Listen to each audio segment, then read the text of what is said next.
everyone. Welcome to a conversation with our Amber Grant winner for February 2023. Today, we have the pleasure of chatting with Jennifer Lassely Knight, who is the founder of Earthling Food Company based in Olympia, Washington, who is last month's winner. Yay! I'm Hi. Marcia Layton Turner, and I'm one of several Women's Knit Advisory Board members. So, Jennifer, thanks so much for making some time to chat today. I really appreciate it. And I know everybody's really curious to hear about your business.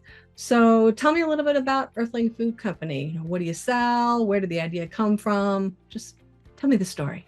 Yes. Oh, thank you so much. I'm so excited to be here. Okay, so Earthling Food Company is an impact-driven food manufacturer. We're based in Olympia, Washington, and we produce vegan and gluten-free, shelf-stable pantry goods. Our main products are granola, and we have toasted pumpkin seeds, and also a seasoning blend.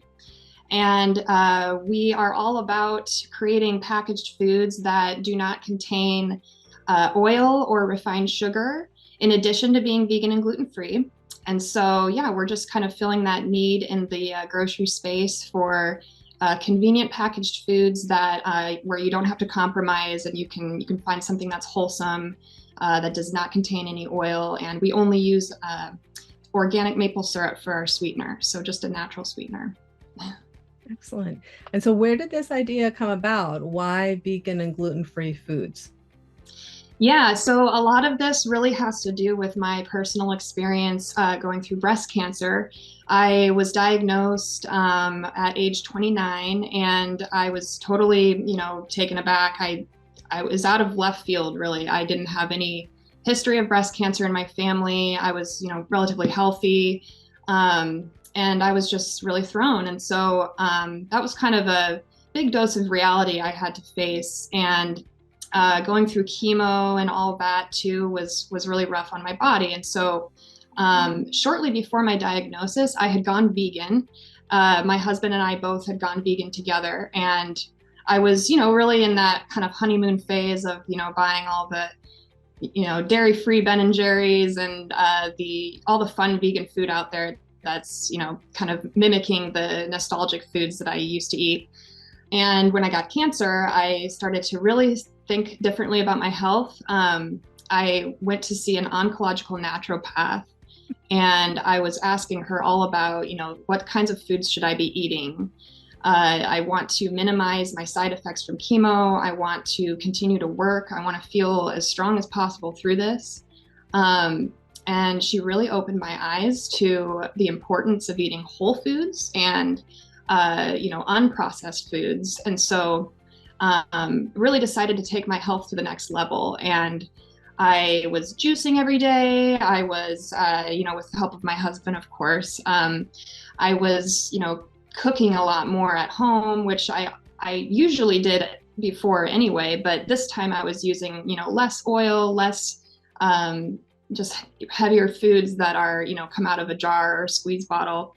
And filling my plate with vegetables and filling my plate with mushrooms and, sea vegetables and things that I hadn't really considered were so important before. And it just blew my mind how good I felt through chemo. Obviously I didn't feel amazing the whole time. It was still tough, but I was definitely expecting it to be a lot harder. I was expecting to be in bed a lot more and unable to work as much and just really wiped out. And I was pleasantly surprised that the foods I was eating, were good for me. And the absence of inflammatory foods in my diet really served me well, made the chemo more effective. And it honestly was the day that my doctors told me I did not need radiation, that it really clicked that, wow, I did this. Like Yeah. I ate the food that I needed to stay strong enough, and I was able to skip the entire last phase of my treatment plan. So, and now, I'm cancer free. I feel amazing. I'm in the best health of my life. So ever since that experience, it really just opened my eyes that I need to share this with more people, especially with young women who are getting diagnosed with cancer, breast cancer, at a higher rate every year. And so now that I'm past all of that, I just could not be happier to be where I am. And I'm certainly not out of the gate yet. I have a lot more work to do, but it just feels so incredible to be able to share my labor of love with people and share the magic of plant-based eating and just introducing those universal truths back into our eating habits. So. And it sounds like although this started based on a personal health situation that you were facing, really you've found quite a market. I mean, you've in the space of a pretty short period of time, you've launched a number of different products. And you Yes. just verified that there is demand for this type of food. So, what do you think has been the secret to this success? Yeah, well, I think the fact that we started a food company in and of itself is just so great because it comes with so much freedom. We actually started our business in October 2019. We had a whole plan, we had a whole business plan to launch a prepared food concept that might, take the form of a food truck, or it might take the form of prepared foods to go at a grocery store. But we were really planning to do prepared foods, and our first account that we had gotten was to start selling breakfast burritos at our local gym. But and the breakfast burritos would be vegan with tofu scramble and all that. But of course, the gym shut down shortly thereafter. So we had a time where we were kind of like, okay, we both just quit our jobs, my husband and I. There's a pandemic now, and what do we do? So we kind of just tried a bunch of stuff out. We experimented with meal delivery, contactless delivery. I had written a menu of, anti-inflammatory kinds of dishes, breakfast and lunch. And so we tested that out with friends and family. It was really fun, but just way too much to manage. And then an early mentor of ours, a commercial kitchen partner of ours, kind of helped get our heads in the space of processed packaged foods, foods that are shelf stable. And so that kind of helped us realize, like, okay, actually, we don't need to make it so hard on ourselves. We can create a product that's shelf stable, so it's easier to manage. We can explore grocery accounts more with this model. And so that's when we kind of realized, okay, let's start experimenting with dry goods, things like that. And so we were camping one day and we were just eating my granola, just sitting at the picnic table. I had been making a homemade granola just for us to have because we hadn't been able to find any in the grocery stores that were both vegan and gluten-free and didn't have oil and also were sweetened naturally. And so that's when we came up with Sweetgrains granola. And I'm very proud of this line. We have 3 different flavors. This is our toasted coconut, which is our most popular and also my personal favorite. And we also have maple walnut and bourbon pecan. Okay. And our granola is really special because it's just really wholesome. There's no preservatives, no oil, no refined sugar. It's made with organic, certified gluten-free rolled oats. And the illustration on the package of the Sasquatch is really eye-catching for customers. This is actually my own illustration. My husband and I, we designed our packaging ourselves, and that helped us save a lot of money. Mm-hmm. And so the image of the Sasquatch really, I love it because to me, it represents kind of a resilience through the pandemic. He has a scythe that he's carrying, which is an antique, an old tool that they used back in the day, which a lot of people still use. And he's got a bundle of gluten-free grains. It's our rolled oats and millet there. And I just love it because everyone out here in the Pacific Northwest already loves Sasquatch. And I feel that he really kind of brings our company to this unique, it just ties in so well with the Pacific Northwest, but also with our journey of overcoming the odds and seeing opportunity in the darkness and going back to basics, eating foods that are natural and unadulterated. And so, yeah. And we also, after our granola, we launched a line of toasted pumpkin seeds. And I created the pumpkin seeds in response to customer demand. A lot of customers would kind of come to the farmers market interested in what we had to sell, but they, couldn't do nuts, or they were on a grain-free diet. And so I wanted to cast a wider net and try to reel in those customers who kept passing us up. And so I developed these pumpkin seeds, which are awesome to go on salads or just a trail snack or anything. We have a matching Sasquatch image who's carrying a vine of pumpkins that he just pulled out of the ground. And who knows where he got those pumpkins from, but right. And so two of our most popular flavors here, we've got maple vanilla and hickory barbecue.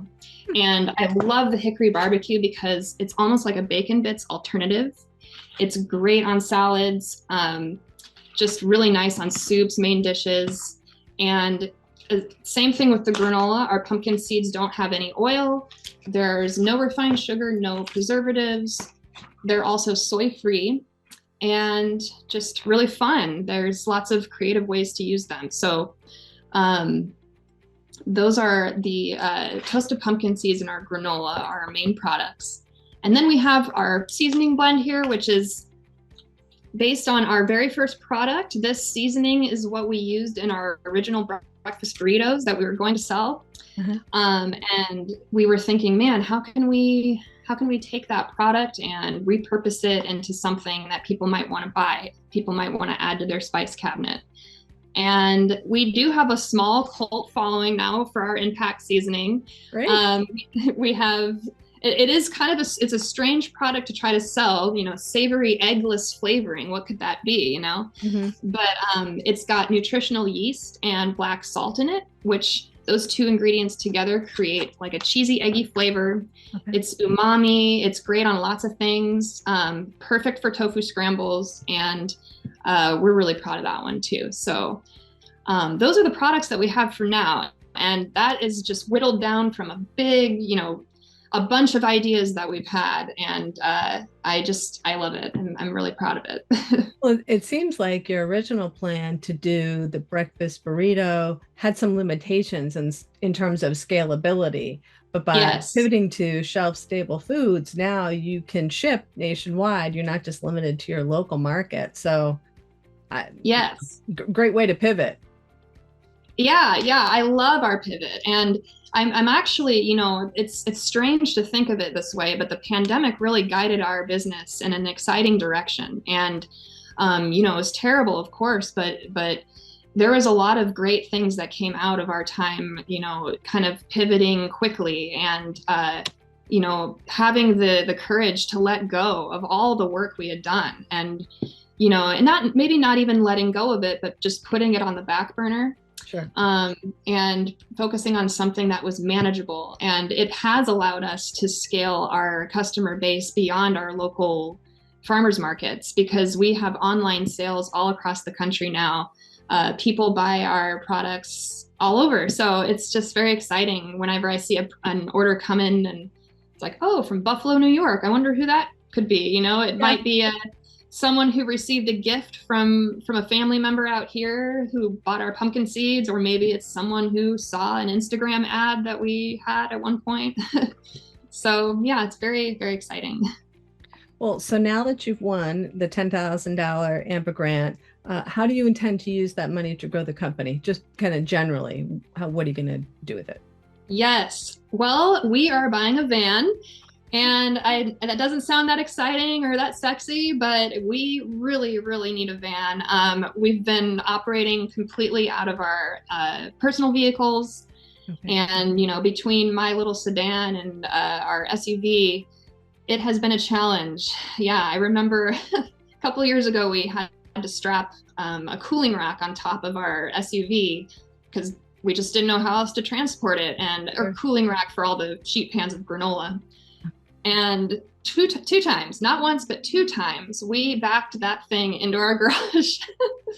And it just totally got warped, and we had to kind of like jam it back into place. And yeah, those were the very early days of us figuring out how to be food processors. Like we had no experience. And so anyway, the van is going to be so helpful. It will allow us to scale up our operations. And we have one of our main goals is to find a co-manufacturer for these products. Okay. And once we're able to get these handed off to a co-manufacturer, we'll be able to pursue all the other ideas that we have. So I'm very excited. And so that's kind of my next question is future plans, 3 to 5 years out, where do you see the company? Yes. So we have built a new concept, and we are getting started with testing it this year. And we're kind of coming full circle on our idea now that the pandemic has kind of petered out a bit. We're coming back to the prepared foods. And we have been spending a lot of time over the last several years at farmers markets, just kind of observing what the other vendors are doing and what customers are attracted to. And we have been successful ourselves at farmers markets, but we are definitely envious when we see those long, long lines at like, a breakfast and lunch joint over here, or like tacos, or here's a food truck over here. And we think, man, we have so many good things that we've come up with. Like I've come up with so many recipes, and I hope to write a cookbook one day, but that's separate. Okay. And I wrote a menu for our new concept. We're calling it Earthling Grill for now. Okay. And we have just a small menu we're starting with. We're going to see how it goes. Our whole plan is to try to have these shelf-stable products kind of be the foundation for us to launch a prepared food model and hopefully sustain that, and then grow from there. And we're trying to let the business do its thing. We're trying to let it evolve on its own, because that's kind of what we've been doing. And so, maybe this ends up leading to a brick and mortar restaurant. Maybe this ends up leading to a catering service. Or maybe it takes the form of more grocery items that we could sell, possibly frozen or something like that. So we're going to see how it goes. And we're really optimistic. So that's amazing. Well, what's one piece of advice that you might give an aspiring female entrepreneur based on your success so far? Yeah, I think the main thing that has really helped me is to embrace the idea of never being caught up on your to-do list, first of all. But something else that kind of ties in with that is staying true to your why, but flexible in the how. So we obviously started our business with a completely different idea than what we have going right now. And we would not be successful if we tried to force our original plan through all of these avenues we've been navigating and all that. I think it's really important to stay flexible in your how. And that has really been my mantra through this time. It's been very hard to let go of things that I really thought would work and things that I personally know to be very good.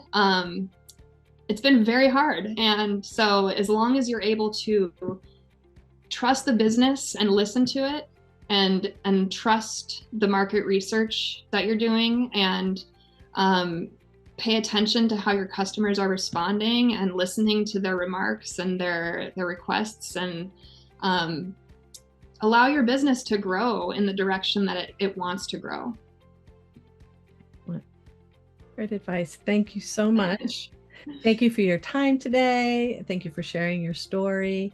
I know the Women's Net community is going to be fascinated by it. And congratulations again on being our February Amber Grant winner. Thank you so much. I'm so excited. Thanks.